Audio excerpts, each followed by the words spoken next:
I've had a camera in my hand and I was always just shooting. And then I went to school for journalism. Immediately, I went to the student newspaper and I was like, hey, I want to contribute. From then on, I just started shooting everything and then just building. Just trying to talk to as many people. Through that, I started working with like Soccer Bible, like Copa 90, some of the bigger publications. I remember my homies would be making fun of me. They'd be like, yo, we got this party. I'm like, yeah, sorry, I gotta go like 45 minutes out onto the subway to go shoot some university soccer, and then I gotta come home and edit. So I'm a skip out on that. I really put myself out there, be like unignorable.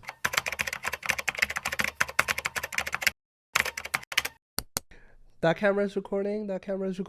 Perfect. That's recording. All right. Yes, sir. We here. We here. Tagwa in the building. Yes, sir. What's up? I'm good, man. Tired, but happy to be here. Excited to be here. We've had this lined up for a while. We have, yeah. I remember I hit you up like last year or something. Hey, let's have a drink and start the pod. No. Cheers. Shout out to Lamb for producing the pod. Oh, it's tasty. That's what I need. Bit of coffee, bit of wake me lemonade. up a bit. I'm tired, but we're here. Gotta do what you gotta do, man. Yeah, no, I'm tired on my own accord, you know? Like, it's not even like, oh, I've been just outside last night. Yeah. Okay, so you wanted to shoot raptors at first. Yeah. But you had to put that dream on the side. Yeah. No, I always will, like, because I grew up in Ontario, and, like, growing up, it was always basketball. That was what was popping. Like, I would always watch the Raptors. I was obsessed with like NBA. I wanted to be a hooper. Except back when I was a kid, I was like always the shortest kid, so that dream kind of crashed real early. But yeah, no, I wanted to shoot Raptors. But I just realized that like that market is already very saturated. A lot of people were already trying to do it.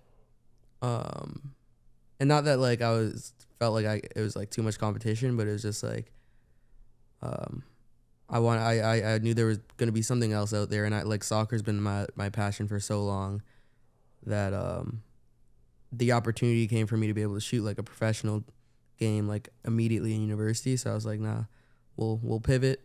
And I still was able to shoot Raptors, still able to shoot some NBA eventually, so it all worked out. No, that's awesome.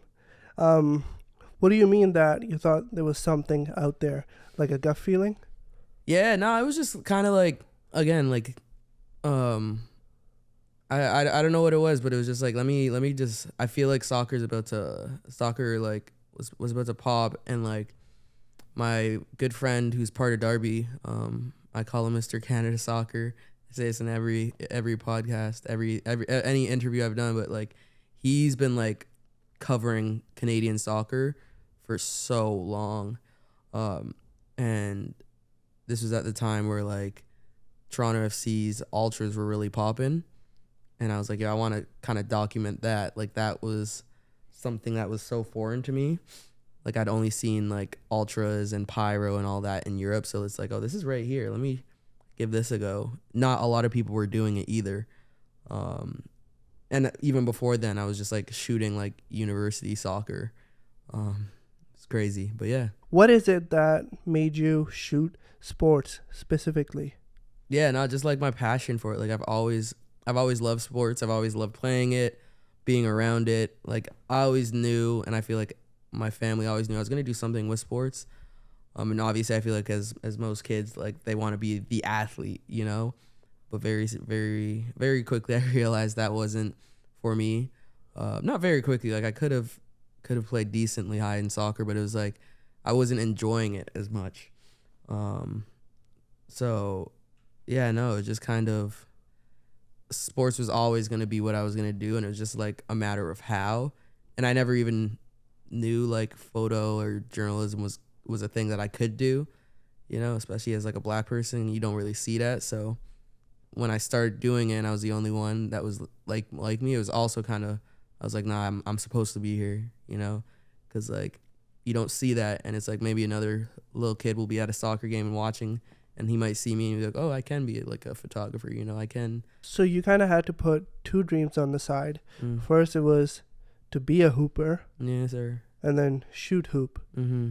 Yeah, no, it's reality hit quick. Like when you're in like grade 12, not even like when you're in grade like 10 and you're like 5'2", you realize real quick, maybe ball's not it.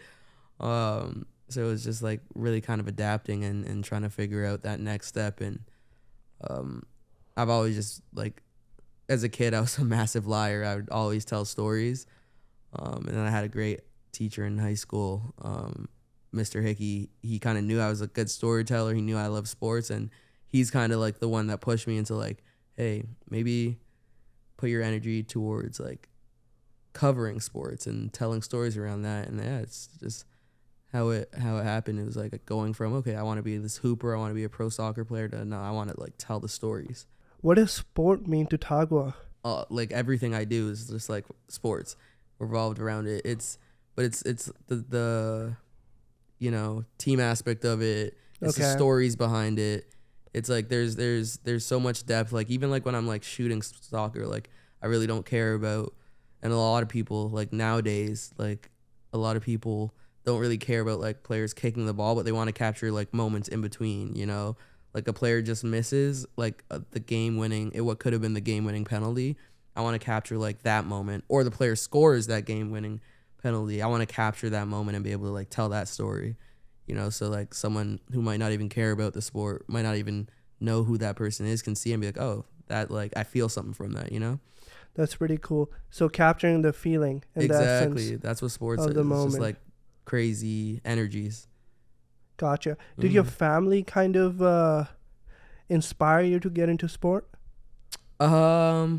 Yes and no. I have like African parents, so like I feel like most African or immigrant kids, they wanted me to be like a lawyer, teacher, like kind of one of those things. Thankfully, my older sister, shout out to you, she's a lawyer, so she took that off, and I was like, all right, I'm gonna do whatever I want. You know, I'm gonna have fun. I'm gonna just do whatever I want. And my parents now are super supportive of it.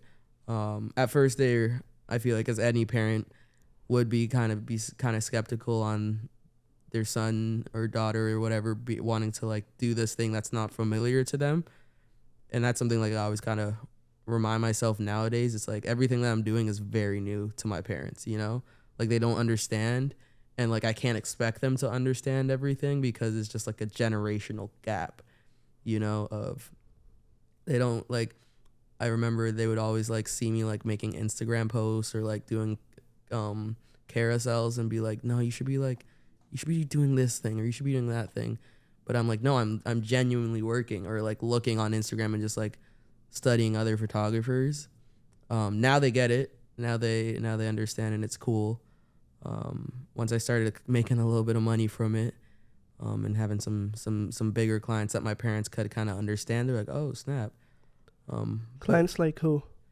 Like I've like, I think for the big one was like when I started working with like Major League Soccer and Adidas. When that was like the one where my parents were like, oh snap, you like Adidas? Like Adidas started sending me gear. Like they flew me out to they flew us out when I was working for MLS. They flew us out to Portland to like the Adidas headquarters. And I feel like that was when my parents were like, oh, okay, this isn't just like a clicking buttons thing. It's they were able to see that it was legit, you know.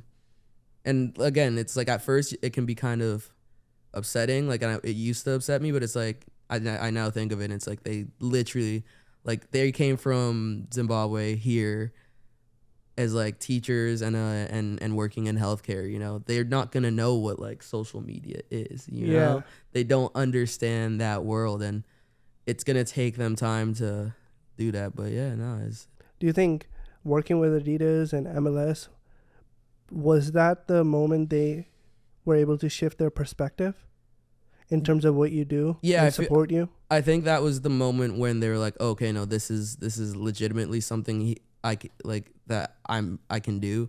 Because like for the longest time I would be taking photos, but I'd also be working retail. And like they'd always be like, no, you should go to teachers college, you should do this, you do that. I'm like, nah, like it's gonna work out, it's gonna pay off, and then finally, like I shot like when in 2017 I shot like the MLS Cup, and that was cool. And then the next year I went to Seattle and shot it, and that one was also a crazy one where it's like I just lost my job, I had like $1,000 in my pocket, and it was another one where my parents were like, go to teachers college, you save your money. I was like, nah, I'm gonna go to Seattle and cover this game. Texted a bunch of homies in Seattle being like, yo, can I crash on your couch? Shot that, and then I feel like they could see that like it was something that I was serious about, because it was like no matter what, I was like, no, I'm going to do this, I'm going to make it work, I'm gonna shoot. And then yeah, once I got the job with like MLS, Adidas, Canada Soccer, stuff like they can understand. They're like, oh, okay, this is real. Because when you're doing like, even like my like Darby, my parents would always call it just like a side project, or like, oh, like you should really be spending your time doing all of these other things, especially like when we first started. But now they understand, they see that it's legit, you know. But again, it's all with time, and it can be frustrating, but it's just like it's worth it, you know, when your parents can see that like all the hard work you did was for something. I feel that because my parents, they were always like, and still are like, yo, the podcast is just your side hustle, you know, focus on getting a better 9 to 5 and get your master's or whatever. But then after they started seeing how much work that I'm personally putting in and how much I care, they were able to change their perspective just a little. It becomes it becomes undeniable. It comes, and it's, again, it's nothing like I'm sure our parents are similar, where they like being like podcasting and all this social media stuff was just genuinely not there when they were like 100%. Growing up, you know. Like my parents, like my mom literally grew up in like a hut, you know. So the whole concept of me posting stuff on social media and getting paid for it was just so foreign to her at first, you know. It was foreign to all of us. I feel like it's only now becoming a thing where there's names to it, where it's like you're an influencer, you're like creative or something like that. Whereas like coming up, she, like when she came in the 90s, I'm sure someone said, oh, so do you want to, like, Facebook, that wasn't even a thing back then. So it's all new to them, and they're just trying to give us that advice that worked for them, you know. But it's like, thank you, but like we got this. Yeah, no, 100%. Did you, because I ended up getting like in a couple fights with my parents. Yeah, no, I was like, 100%. yo, you just don't understand. Like, no, 100%. Were you able to, like, did you get in conflicts? No, 100%. Like I was saying, my dad used to call it, and again, I love you, Dad, love you, Mom. Like, yeah, this isn't, you know, it's we're cool now, but it's like my dad used to be like, oh, your artsy stuff, you know. Yeah. Like, oh, he's just doing that's just his stuff that he does on the side. Like, this is his artsy stuff. Like, it's what he does for fun. But it's like, nah, this is like what I want to do. Like, it's not my artsy stuff. This is my photography. Like, I'm making photos. Like, I'm telling stories. And yeah, it was just, again, it's always challenging as like an immigrant, like a trying to gauge and their understanding, thinking about like now that I'm older too, like understanding that they were just concerned because they didn't know any better, you know. And like those fights, yeah, we had those fights, and it was like, no, this is what I want to do. Like, literally, my parents, I was like, they kind of put a like timeline. They're like, all right, you got to do this, or like it's like you got to go to teachers college. You have like 6 months. Let's see what you can do. If not, like, we're working on your resume. We're working on this, and we're gonna get you into teachers college. And I was like, I'm not doing that. So it's like you just had to kind of like stick it out. But yeah, no, it's that, I feel like that's part of it, you know. That's it shows, you know. It's like I want to prove to my parents that I can do this, you know. So how were those 6 months like? Were you able to get to like their metric? Yeah, that's when because it was crazy because I'd literally gotten fired from my retail job at Warby Parker, and literally I had maybe like $1,500 in my bank account, and my parents were like, okay, no, you have to like, I was like, no, I'm gonna over these. They're like, you have 6 months, or else like we need you to go to teachers college. And I was like, all right. And I was like, MLS Cup is happening.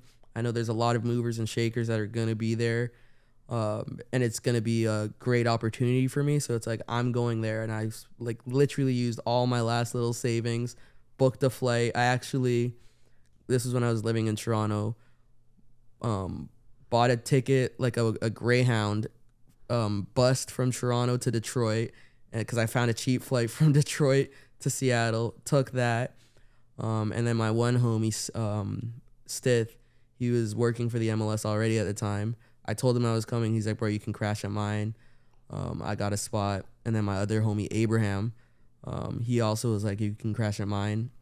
So that was sorted. But then it's like, all right, I paid for my flight, paid for the ticket. Having also just being there living.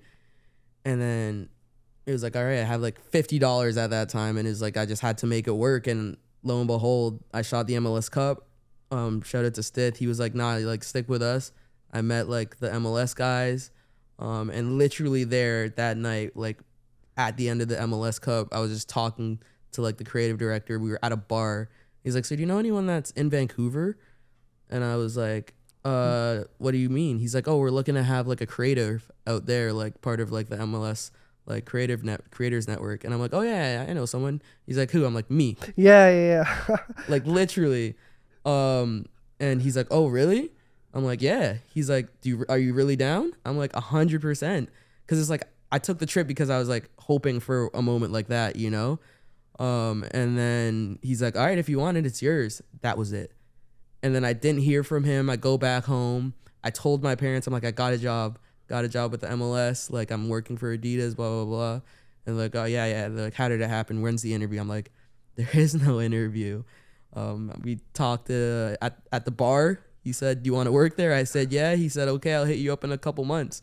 And then I didn't hear from him at all. Didn't want to bother him. So I just left it be. And it was like maybe 2 months before the MLS season was supposed to start. He hits me up. He's like, so you still down for Vancouver? And I was like, yeah. He's like, all right, so I'm sending you over the contract. And just like that, boom. And like when I showed my parents that, it's kind of full circle moment to what we were talking about. They were like, no way. Like it was like full time, like salary, everything. And that was like the time my parents were like, oh snap, this is it. And then it was crazy because, so I signed the contract. And then that next weekend, my dad flew to Vancouver with me, and we went for like 48 hours, found a condo, and it was dope. I took my dad out for dinner, and like that was a cool moment too, because I'd never like done that. And that was a moment where it's like, nah, see, like I told you I would do it, you know? And I feel like sometimes you need that pressure of like, you need a timeline, especially me, because I can get lazy. So it's like, it was like, okay, I have 6 months. I'm going to make this work, or else like I can't be going to teachers college, man. I can't be doing that. And yeah, no, we made it work. And it literally all because I went to Seattle, because I was hoping that an opportunity would come. Shout out to my homie Stitz. Shout out to all my homie Abe, everyone that just played a part in that. And literally in a pub, got the job.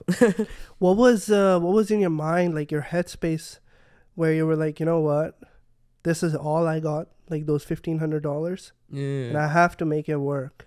Did you have a plan B at the time? Nah, literally it was that or teachers college, man. Fuck, like, yo.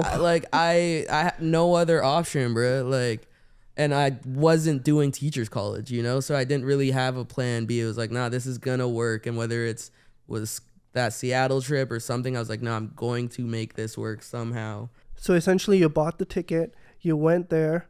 You were a freelancer photographer, so you were you had to buy the cup tickets as well. No, I had to. So okay. The funny thing with that was even just getting into that MLS Cup was crazy. Like I had bought the ticket before I even got my press pass approved, and then literally like a day or two before I fly out, I literally like I need to find the conversation, but like I got like denied for the MLS Cup to get in, and like I texted the editor, and he's like, no way, and then he texts his editor, and like thankfully his editor, like he told him like that like I'd already bought my ticket, this and that, and they weren't helping me like pay to get out there. They knew I was doing this all myself. Like they were like, if you can get there, we'll get like you can like use you can get the pass through us.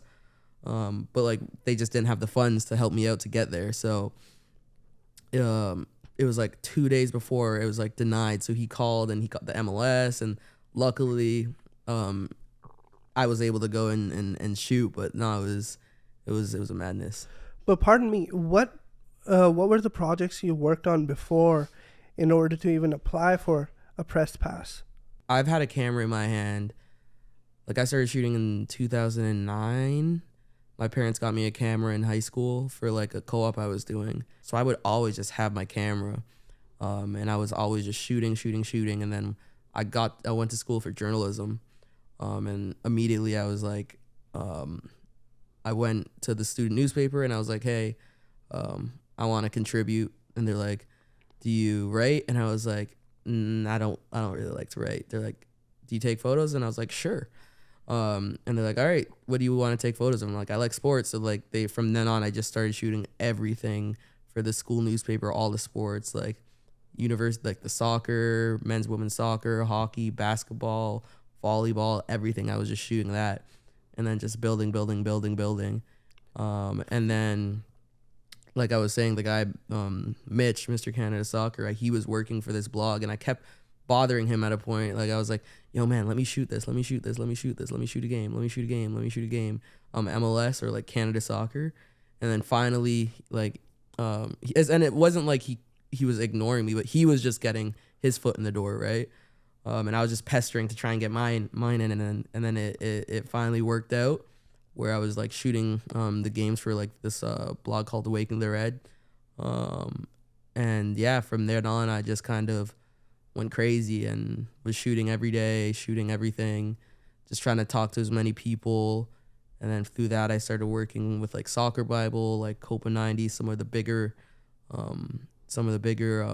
like footballing publications, just through like grinding it out, like shooting university sports. Like I remember my homies would be making fun of me because I would be like, they'd be like, yo, we got this party. I'm like, yeah, sorry, I gotta go like 45 minutes out onto this subway to go shoot some university soccer, and then I gotta come home and edit. So I'm a skip out on that.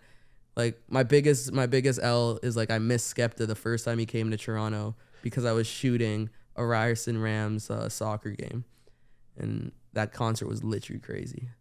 Like it was his first time in Toronto, but it's like at that point, like I was so dialed in on like this is what I want to do that it's like I'll miss that.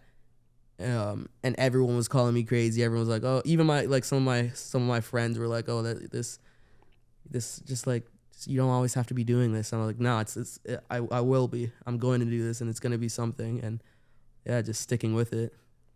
And that's kind of how I got to like shooting with like the MLS. It was just like years and years and years of me like working with the Ryerson, the Eye Opener, to Waking the Red, to all these various different blogs.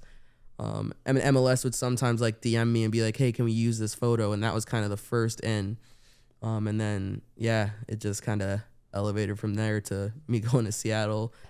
My friend Stith putting me, like, he was big time. He was like, nah, you're staying with me.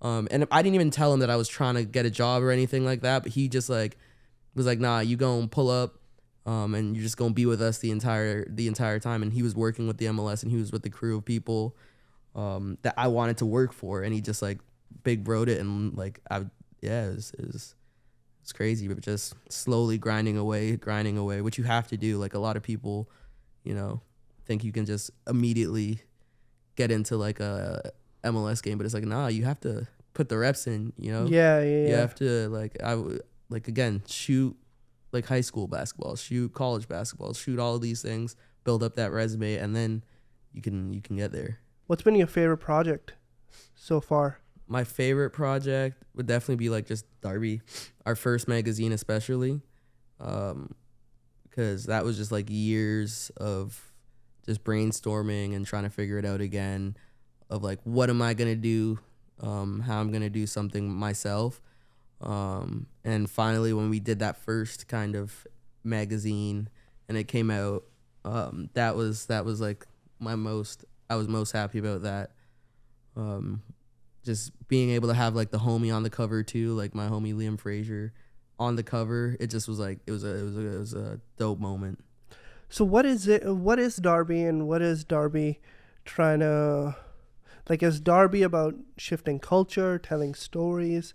What is Darby? Nah, so Darby is like it's like a footballing brand, but we tell stories, we bring people together. It's just like we started it because there was nothing in Canada where people could like learn about Canadian soccer in any capacity, you know? And it was like, I come from that journalism background where I was like, nah, we've got so many cool stuff. I would be working for like bigger brands, but they'd only care about like the big names, you know, the Alphonso Davies or Christine Sinclair. Like they take story pitches about those people, but they wouldn't take story pitches about like a Saint Laurent team, you know, a Saint Laurent player or a player from like a Tobacco. And I was like, those stories are still fire and need to be told. So kind of just started out as a magazine. But we always wanted to do more than just be a magazine. And like now, we've been able to do like galleries, and we've been able to do watch parties, and we've been able to just like bring people together and have fun. And like, that's really what Darby is all about, bringing community together, telling stories, and just having a nice time. What do you think made you, what made you think in a way where you were like, you know what, Canadian soccer deserves the media, the press, eyes on it? One, again, like I would be working with like bigger companies, and like it makes sense to them. Why would they want to know about like a smaller soccer story? But like I knew those stories like needed to be told, you know, and I wanted to tell those stories. I like telling stories of like about that people might not know of. So I just kind of took it upon myself to like do it. Why? It just needed to be done, man. I just knew it was necessary, and it was like something that I'd been planning for so long. Like I started the idea in my third year of university, and then I DM'd my business partner Ryan about it, and I was like, at the time I was like, because he's a graphic designer, I was like, yo, I'm thinking of starting this magazine, looking to get a logo done. Can you help me out? And I haven't let him go since, but it's just the stories were like they needed to be told, man. Like it's especially, and there was always rumblings of like a World Cup coming to Canada, and like I was talking to Angelo out from Ringleaders out here, and I was like, it was literally a nightmare thinking of having the world come here and there be nothing to show for it. Be like, people be like, oh, so what is the history of Canadian soccer? Like when they go to Vancouver, when they come to Toronto, like where do people play pickup? What's the culture here? What's the culture there? So it's like I wanted to be able to have something that when the world comes, we can be able to showcase like how sick our culture is out here, like how dope it is, you know? Because you go to Europe and there's so much history. It's easy to, if you really want to learn some history about like European soccer, you can just go on this blog, you can go on that blog, but you don't really have that here in Canada. Now there's more and more dope publications and brands coming out that are doing it, which is hype. Darby magazine was first of its kind. Yeah, it was we were definitely heavily inspired by a lot of like, I wouldn't say first of its kind, because there's been other, but like we were like definitely like one of the first magazines to do what we do. And again, I feel like the big thing with us is like a lot of the people that we have in our covers or on the mags inside that we work with are like genuinely just homies. And I feel like that's also what makes things better, because it's like I'll just DM a homie and be like, yo, you free to do this? We just want to do that. And, you know, again, Mitch, he works for like actual like a CPL, the league, and he's like, I can tell the difference between when I'm doing an interview for CPL versus a player seeing me doing an interview for Darby. They're like, the answers are totally different. Oh, interesting. You know, he's like, when he's interviewing a player in his CPL stuff, they'll just be like, oh, we just tried really hard and we just had to get the job done. But like when a player is talking with us, because we build a relationship, you know, we're trying to tell their story in the best way possible. We don't care about the numbers. We don't care about the stats. We don't care about any of that. We just want to really humanize these ballers, but also like showcase the work that they've done to get there. And I feel like they appreciate that. That's what I'm trying to do, for example, with the podcast too. Exactly. Making it comfortable. Indeed. Like making it comfortable is a big thing because, again, they got so many people wanting to do interviews and everyone asking, so how did it, like, how does it feel to score 100 goals? We don't give a damn, bro. Like, we want to know how you got to that 100 goals, bro. Like, when did you start playing? Like, who inspired you to do this stuff? Like, why did you start playing? Like, we're, like, talking about moments like that rather than, yeah, it's cool that you score this 100 goals or whatever, but, like, we want to get to, like, how, like, the stories behind all those goals. Let's go back to FIFA World Cup because you documented for Canada. Let's talk about the journey. I mean, there's so much we can dive into. How did that even happen? So obviously your portfolio played a huge part. Yeah. But other than that, what else? Because I mean, how many people applied for a position like that? Yeah, no, that was another one where it was just like years of grinding, man. Like, it was like I was saying, like, that was me shooting the World Cup is like those moments where I'm like in university where people are like, yo, come outside, like let's step outside, and I'm like, nah, sorry, I gotta shoot this. And they're like, come on, man, it's worth it, because boom, you know, putting in those reps, I was anything soccer, it didn't matter. There was a point where like I would go anywhere that the team would go, like in Canada, like during the World Cup qualifiers, there's like a crew of us and we just went everywhere. We did a trip to Costa Rica, and we just like really put ourselves out. I really put myself out there, especially, and like as far as with the players, like I would always be sending them photos like immediately. I'd always like make sure like the Canada soccer people know me, say hi to them, and just be like unignorable. You know, I was just trying to be there and trying to nonstop just shoot and be in all the right places and all the right times. And then yeah, it was crazy, that World Cup, because like obviously it's coming to Canada, and like again, God willing, I'll be shooting that. I hope so. I should be shooting that. Like, I will be shooting that. Yes, sir. Let's we manifest, you know? Yeah. It's all about verbiage. We will be shooting that.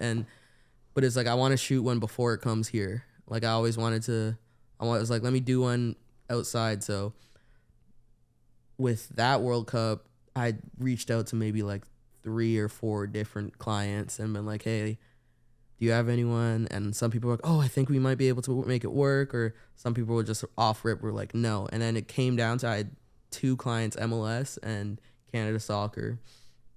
And both of them were like, yeah, we want to take you, but we're not sure. We're not sure.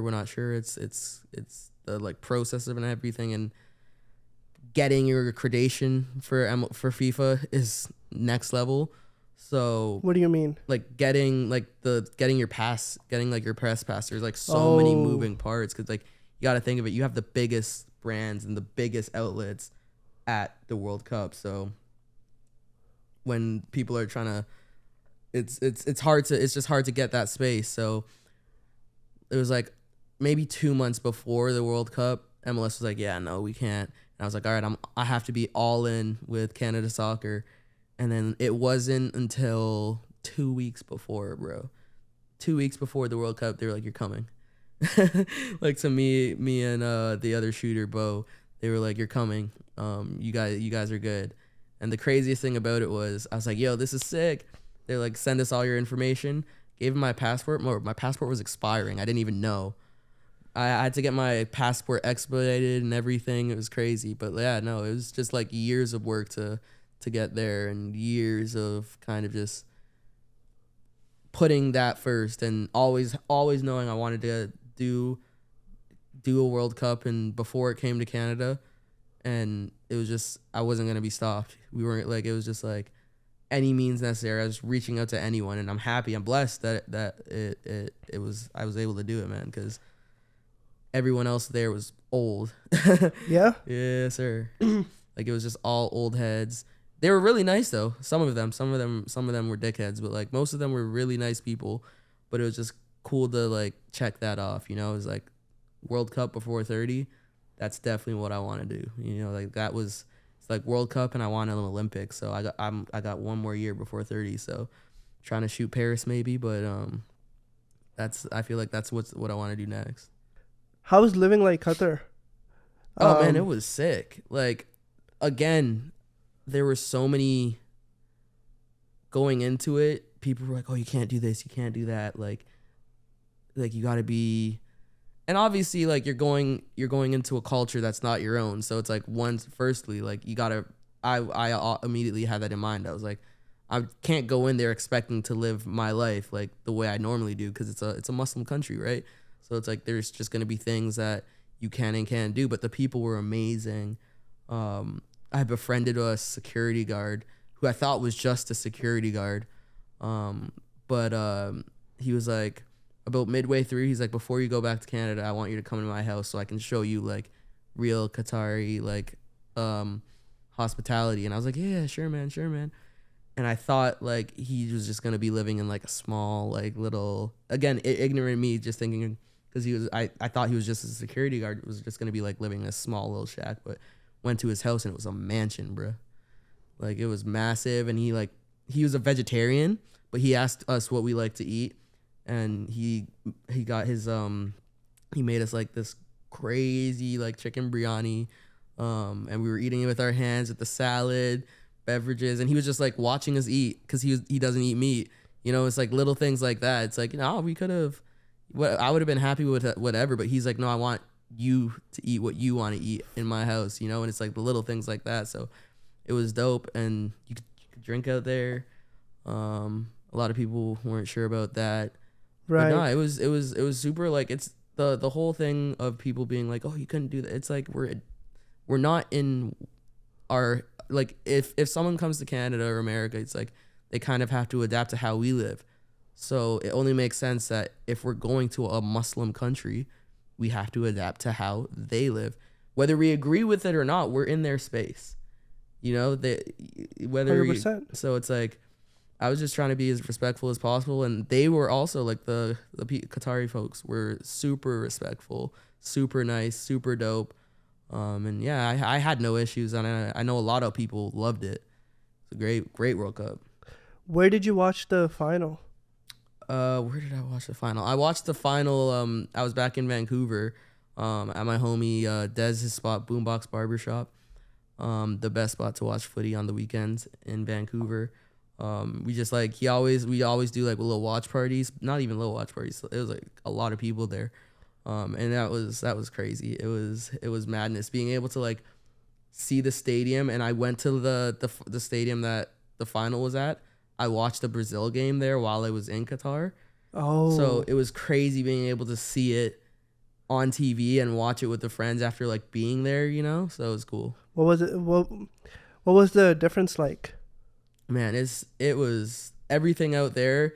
The one thing about Qatar, it was like everything I feel like was completed like at the very like, they weren't ready, I don't think, completely. Like some elevators weren't working, some of the like buttons weren't there installed yet, like the lights weren't on, and you could like with our place, you could tell we were the first people to step in there in the condo, like for where we were staying, we were the first people.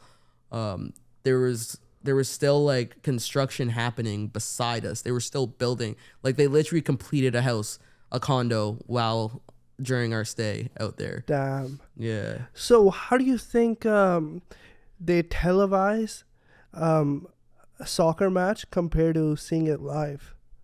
Like, what are some of the differences? It's always weird because like usually when I'm shooting, it's a different mindset. Like I'm like locked in on capturing the moment. So a lot of the times people are like, yo, did you see that? And I was like, no.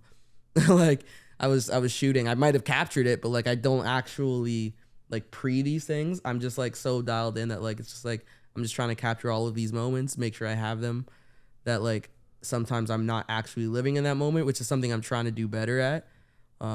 And something like last year I didn't really shoot at all, and I was just going to games to just watch, and I was like, this is fun. Like I haven't been a fan and been able to just sit, watch, enjoy football for so long that it was like a nice little refresher to do that. So watching the finals was sick because it was like, okay, I don't have to work it.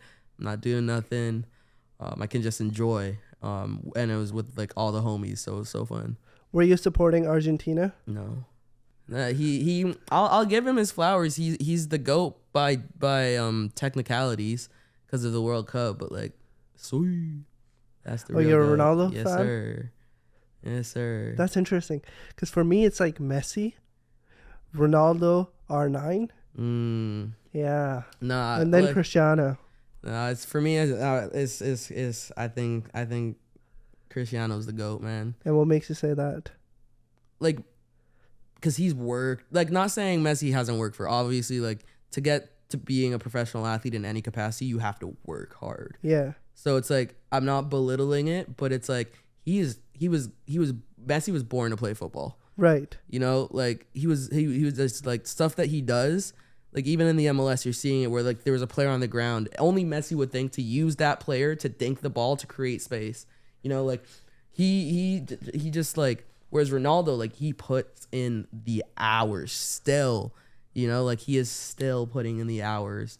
And I that's why I just feel like it's like he's like everything he's doing, like he's put in the hours after hours after hours. And again, I'm sure Messi has too, but like I feel like for Messi it just comes naturally to him. Is basketball your favorite sport? At a time, yeah, basketball was my favorite sport. Now it's soccer, like full time. Okay, stop. It is soccer because what I was assuming was the way you talk about ball sometimes, basketball. Mm-hmm. I was like, yo, like he loves basketball, but I feel like you're known as the soccer guy now. Mm-hmm. Yeah, no, like ball literally, like growing up was like all of my homies back home were hoopers. Like we all hooped. So it's like ball was that sport. I always played high level soccer, so I was doing that. But yeah, no, it was just like my surroundings because of it. Like ball was number one. But then once I went to uni and started watching more soccer again, it just like and like the Toronto FC that season they won in 2017 was probably like one of the craziest like runs of live football that I could have ever experienced. I was just like, yeah, no, this is great. And then moments like the World Cup, you know, that final, it's like this sport is just too good. Even like my roommate, Tay, we've known each other since like elementary school.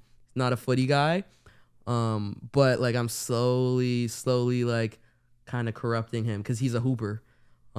Slowly corrupting him. He's Korean, and I was like, yo, it's the Asia Cup is happening right now, and he would be like texting me like live, like the game's at 7 a.m. and he's messaging me like live reports of like how Korea is doing. I'm like, see, it's like the game is like football is just special, man. It does something to like if you just give it a try, you know, it'll hook you. It'll hook you. What do you think it is about that? Because if you ask me, I think it's the team aspect. Yeah, and that's the team aspect, and it's like obviously there's not as much history, but even like just like the rivalries, like Toronto FC Montreal hits different. Like a TF, there's nothing like I know like Habs and Leafs got it, you know, but like a TFC versus CF Montreal match, though, that's like unparalleled, bro. Like there's not that history of 100 years, but it's still just that like the pride and passion that the sport brings out like out of people is crazy, man. And then when you see like teams like the Boca Juniors, River Plate, like derbies like those, and you're like, oh no, this is insane. And the history behind it and how it's like bigger. Football's bigger than just like the 90 minutes, you know, like there's so many aspects. It's very corrupt, but it's also very beautiful, and it's very like it brings people together, you know? Yeah. You know, jumping from soccer to FIFA, man. I actually started getting into watching soccer from the World Cup and from playing FIFA. Yes, sir. Like I would be playing Ultimate Team and I would get some player in the in a pack, and I'd be like, oh shit. And then I'd be watching soccer and I'd be like, oh shit, that's that guy. I know him. That's the best feeling. It's like, yo, I knew this guy a year and a half ago before he popped off. Exactly. I had him on my team, man. Yes, sir. No, it's yeah, I've been playing FIFA FC now. Shout out to them. Yeah, C24. Yep. For my entire life. I can give you the work if you want.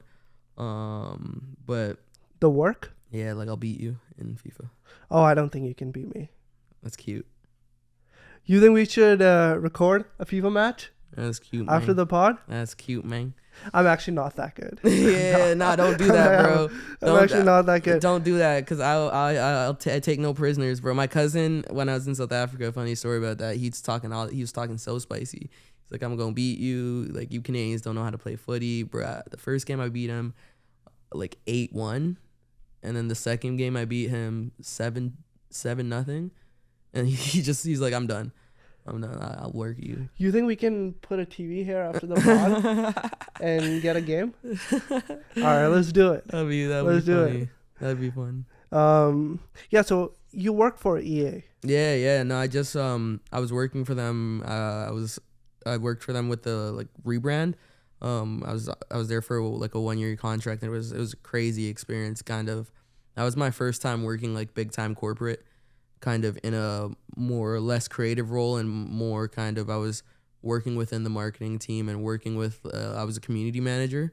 So like my biggest thing was I was the middle person between the people that were making the game and playing the game. So it was cool because I had a big impact on like just like the name of the game. Like I was in those meetings where they were like, what do we call it? Like FC, like join the club, like all of like those little branding things. I was a part of all of that, and it was really cool to see how big companies operate, and then being able to bring it back to Derby and like taking like things that I learned there, bringing it back was really sick. And being able to be part of that rebrand was sick. And hopefully I'll be back soon. That's the goal. At EA? Yeah, it's right now I'm just like freelancing, kind of taking a break, because the job, like I was saying, was a lot more corporate-y.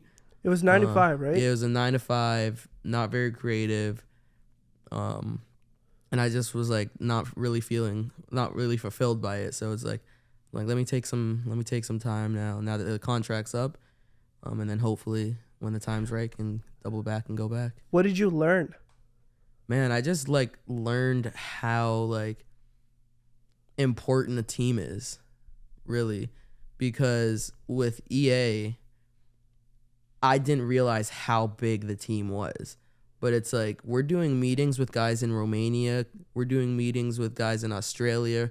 We're doing meetings with guys in London, all over Canada, all over America at like 8, 9 a.m. And we're all helping push this game out, you know? And it's funny because, again, I'm the community manager, and my job is to look on social media, and I was hosting shows, and so people would always be hitting me up and like, what are you guys doing? Yeah, Nothing's being done to the game. Exactly. Let me talk with the people here. What's happening with the servers? Bruh. Come on. Bruh. I'm trying to go back, so I'm not going to be too much, but the game with the FC24 was a little rushed. I'll say that. But that's all I'm going to say. EA, love you. Take me back when we're ready. But it would always be funny when you see people being like, yo, are you guys even working? Sometimes, yeah, but sometimes no. But it's like there's so many moving parts. Like, even like working with the developers and just looking to see like what goes into even just having a player run, like the intricacies of that, like the coding, all the like live technology stuff that they're doing is so like, you think it's just like a click of the button, then you can boop boop. But it's like, no, it's like so much work goes into it that it's funny now, especially when I was working there. People were like, what are you guys doing? Fix the game. And it's like, we're trying. But like the team aspect of it was like the biggest thing, that importance of like making sure everyone on the team knows their role, and everyone on the team at EA, everyone knows their role, sticks to it, and like doesn't deviate. And that's how it's so successful. This is a bit of a vague question, but like, this question's for me. What is your dream? Just to do really fun stuff with the homies, and like, what does that mean? Just create with the homies, like at a bigger level. Like I would like with the World Cup, I would love for Derby to be one of the like main people that FIFA was working with, and like being able to do that with the homies, you know, is like, yo, we started this.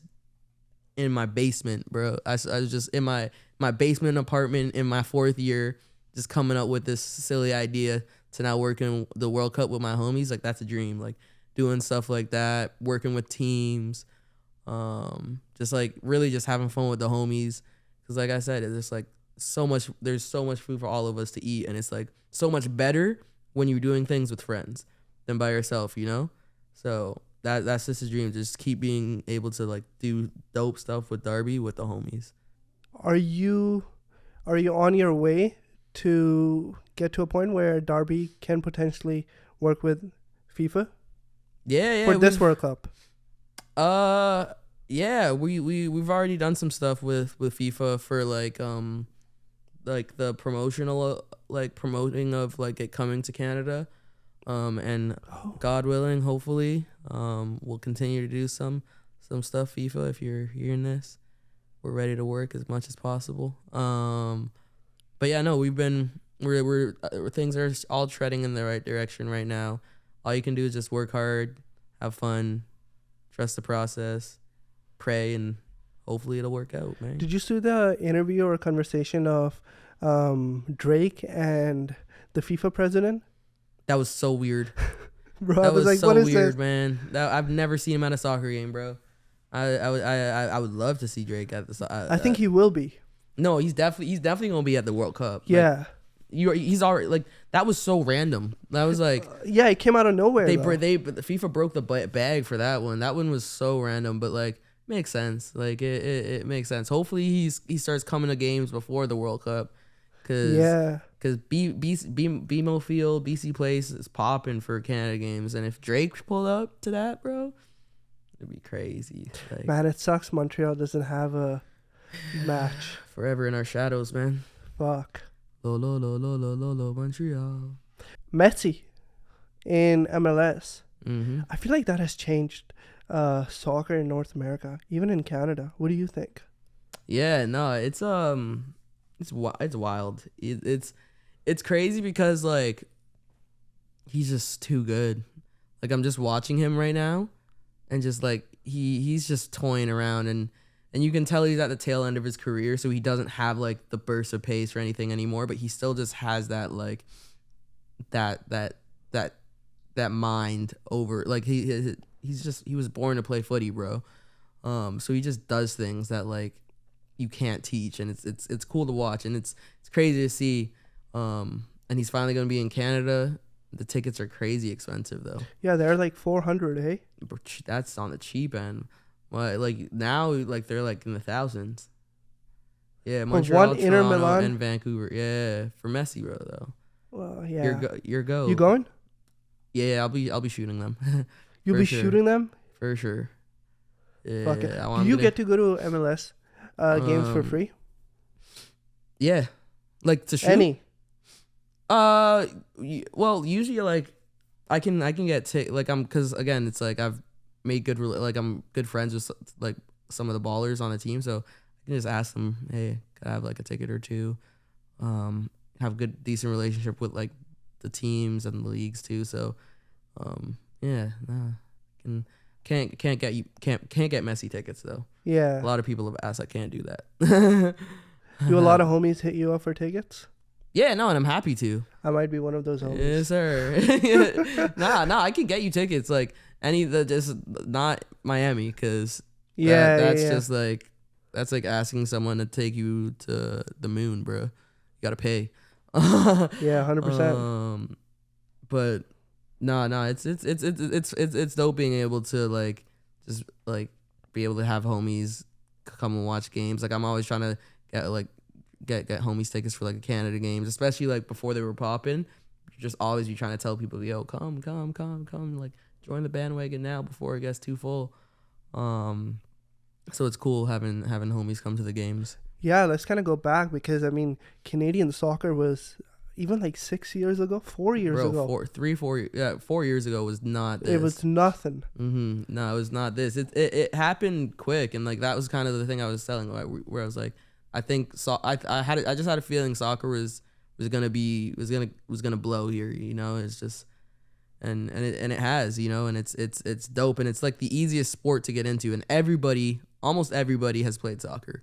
At 100%. You know? It's so cheap to play. It's the most affordable. Like the entry way to soccer is so easy, bro. And even just playing it by yourself, you just need a ball and some shoes. You don't even need shoes. You know, you can just you can let you kick about. So no, the barrier to entry is like very low for footy. It was Alphonso Davies. He was one of the factors for Canadian soccer. Yeah, right? yeah. He's been that guy. It's crazy that he's like not old now, but like it's crazy to see him because he was like that. He's been the poster boy since he was like 15. And yeah, no, he's different, man. He's Fonzie the guy. Yeah. Mm-hmm. Do you have a relationship with him? He's like, there's an aura with him. Like he's super nice. It was crazy. In Qatar, because I was with the team. Indeed. Yeah, and so every day we would see them, and I remember like the second day, he's like, "Yo, what's up, Tagwa?" And I was just like, y'all see that? Yeah. Like that was a moment where, cause like we've hung out before, like with the team. Okay. I was like, yo, you and Alfonso? We've hung out like in a team setting and stuff like that. But that was like the first time like I was like, oh snap, this guy know my name, man. That's kind of cool, man. But yeah, no, like I'm great homies with like some of the other players. Like I'd actually like they're actually like homies on the team, on Team Canada and various teams. What does each magazine from 0 to now the third one showcase? Like, it's just different levels. It's been like the first one we had Liam Fraser on the cover, and that one was kind of trial by fire. We had no clue. I still don't know what I'm doing. But it's kind of like when I was asking you, I was like, yo, do you go to school for this? And you're like, nah, I just kind of taught myself. It's the same way with me and the mag. It's just like just learning on the fly. So like first one was just with Liam. We just wanted to tell some stories. And we had the Ensa brothers on the cover, and they were two ballers actually from Montreal. And Aldo, he shot that one, and it's probably my favorite cover that we did because it was the Ensa brothers and all of their homies like behind them. And it was just a vibe, and all of our issues have themes. So like the Rise, Legacy, Takeover. I mean the Rise isn't actually, that was our gallery, but like they all have themes.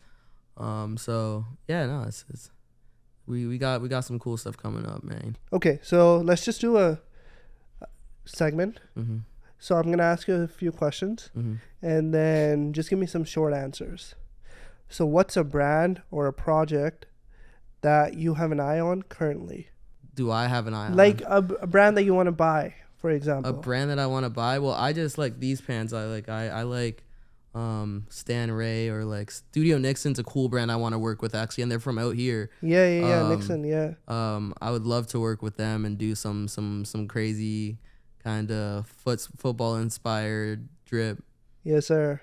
Or a blanket, because I know they do blankets. That'd be kind of hard. Oh, we got to talk post-pod. Or we can just... we'll talk post-pod.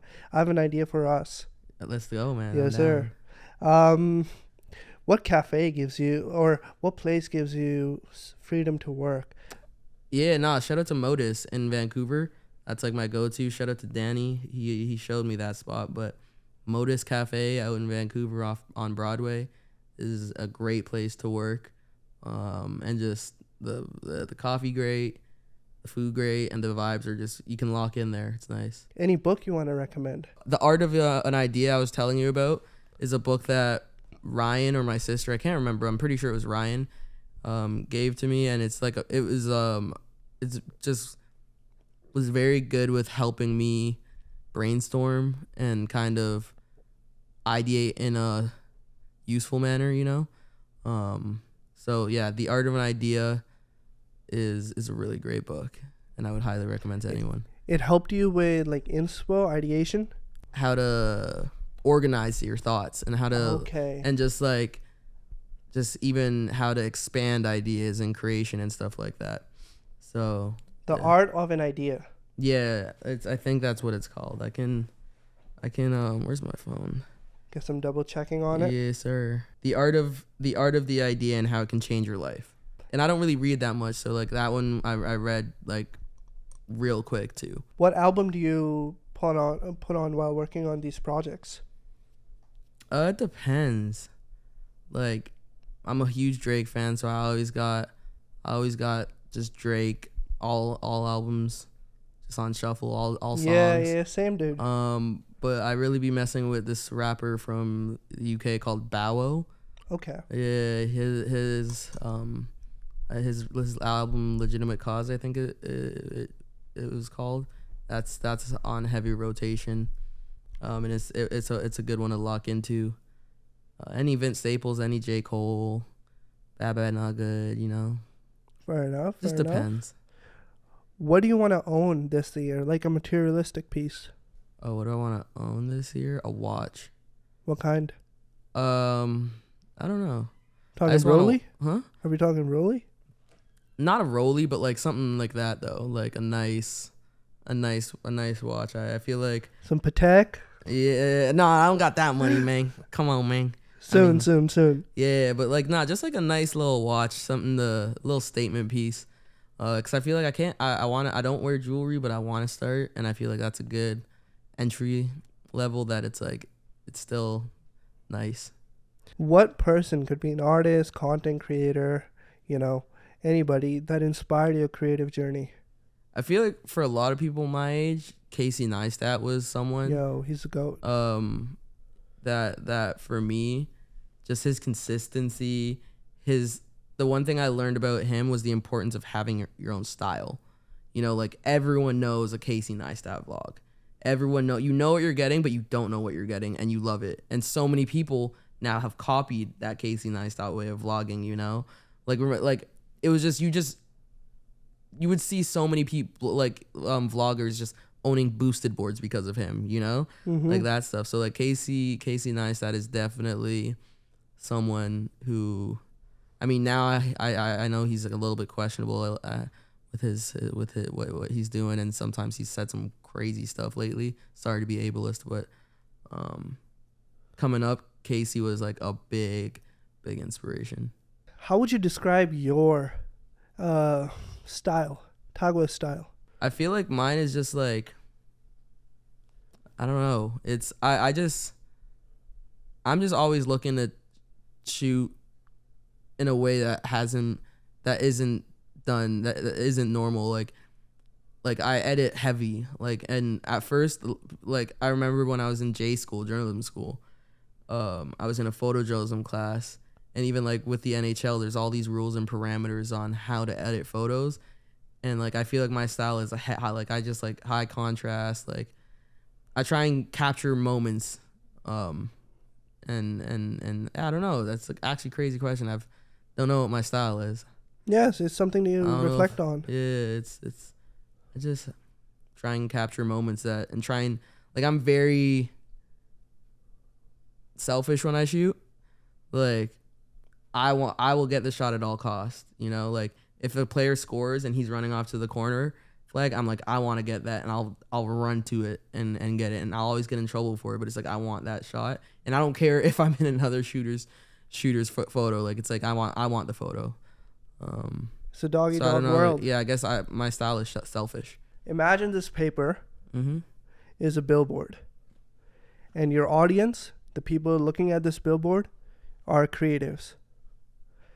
What are you going to put on it? So I'm just going to give you a Sharpie. Take as much time as you want. Go at it. I'm just going to write one. I'm just going to write a word. I just thought of it. Nah. It's hard. Yeah. Have a sip of. Yes, sir. Get the creative juices flowing. Yes, sir. All right, we got one. I just thought of something, and it Hell yeah. Just squad eats. Just like I was saying, there's enough food for all of us to eat. Come work together. Come vibe. I just want to do everything with the squad. Let's kind of, I guess, real quick, kind of go deep in it. Why do you think people are selfish? Because people, I don't know. People just, I don't know. For me, it's I have the most fun creating when I'm doing stuff with the homies. I've done a lot of stuff and again, it comes back to even with my parents, with Darby, they were oh, why are you doing this with these guys? You should just do this yourself. I'm yeah, I could do it myself. But Ryan brings skills that I don't have. AK brings skills that me and Ryan don't have. Jisoo brings skills that like the three of us don't have. That like together, like we can do all of these things. We can do so much more as a squad, and like we all eating. We all like there's no need to be like, oh no, this is mine and I'm not gonna do it with other people. That's how I feel. Like I just love working with the homies. I mean, fair enough. Jesus. No, I mean, that makes sense. And I feel that because, I mean, I don't know, because there's a saying, lonely at the top. Mm-hmm. I'm not there yet. I don't necessarily know what it means. But I definitely don't want to be lonely at the top. No, literally. And there's so many people, like shout out to Lamb, for example. Exactly. Helping out produce the podcast. Lamb, show yourself, bro. Hold on. Yeah. Hold on. Yes, sir. Let's get that. Yes, sir. Yes, sir. Like the squad eats, man. Come on. Squad eats, man. Like, squad eat, you know what I mean? Yes, sir. Lamsky's gonna be on the pod next year. Yes, He's sir. Cooking shit, man. He shot Benches campaign, the worldwide campaign. Oh snap! Yes, sir. Let's go. Yeah, man. So I just think it's so selfish and like it's so much more fun doing this together, isn't it? Yeah, 100%. And bro, it's a privilege to do it together. Mm-hmm. For him to come help, and I've been in positions where friends are like always helping me, and same with you, bro. Like. Life is beautiful. Let's be honest. It's very beautiful, man. Yeah. Doing it together. Squad eats, man. All right, we got it. Squad eats. Come on. That's my. I'm thinking about this where I'm like, I already know I'm gonna regret this. I'm gonna be like, that was so corny, but that's what came to my head.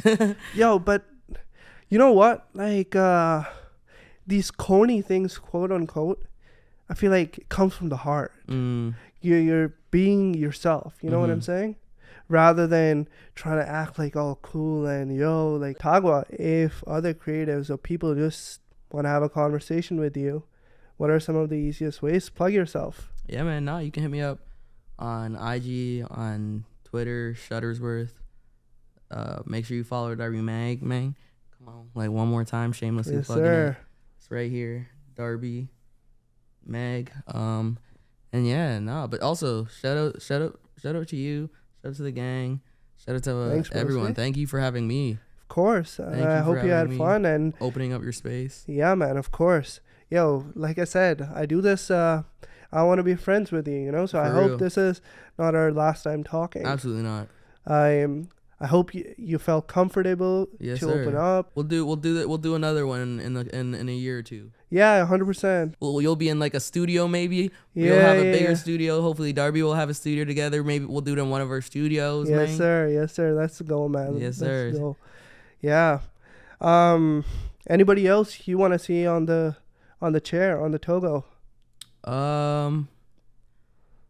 Have you done Angelo from Ringleaders? Of course. Yeah, I was gonna say I need. Has he's been on already? Yeah. Okay, I was gonna say I need that. That was last year too, I think. Yeah. Bring him back. Angelo's just like he's the GOAT, man.